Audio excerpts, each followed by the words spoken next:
பெருமதிப்பிற்கும் மரியாதைக்கும் உரிய அறிஞர்களுக்கும் என்னை போன்ற மாணவர்களுக்கும் எனது வணக்கத்தை தெரிவித்துக் கொள்கிறேன்.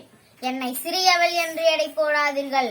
கடுகு சிரித்தாலும் காரம் குறையாது என்பதற்கு நான் தான் எடுத்துக்காட்டாக இருப்பேன்.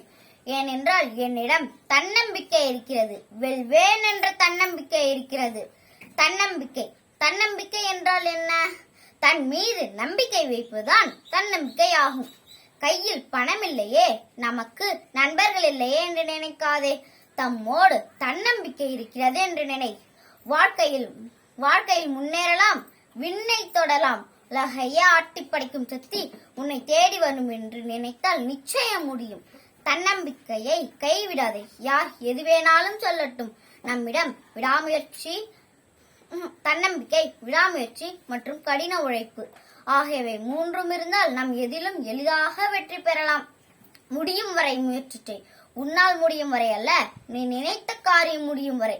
லட்சியம் என்னும் விதை போடு, முயற்சி என்னும் தண்ணீர் ஊற்று, முடியும் என்னும் உரமிடு, வெற்றி என்னும் கனி கிடைக்கும். நன்றி, வணக்கம்.